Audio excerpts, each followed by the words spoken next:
ఉదయ Bhanu versus singer Sunitha. విమర్శలు ప్రతి విమర్శలు. ఆ రోజు ఏం జరిగింది?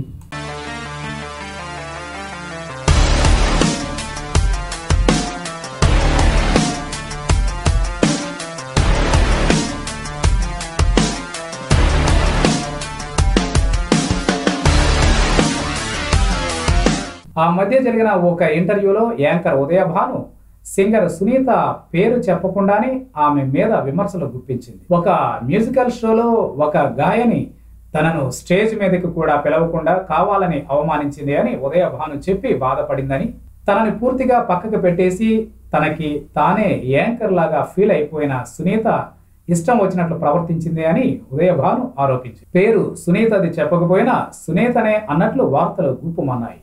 ఈ విషయం మీద రిప్లై ఇచ్చిన సునీత ఉదయ భాను అన్నది తననే అని ఓపెన్ గా చెప్పేసింది.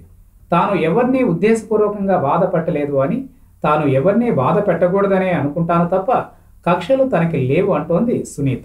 తనతో ఏదైనా సమస్య ఉంటే ఉదయ భాను తనతోనే స్వయంగా మాట్లాడవచ్చని ఇంటర్వ్యూలో పేరు కూడా చెప్పకుండా మాట్లాడే విషయం ఏమీ లేదు అని ఆమె అన్నారు. సింగర్ ఉష గురించి కూడా మాట్లాడుతూ ఉష తనతో ఎప్పుడూ కంఫర్ట్ లేకుండా ఉండేది అని, అందుకే ఇద్దరికీ సింక్ అవ్వలేదని చెప్పుకొచ్చింది.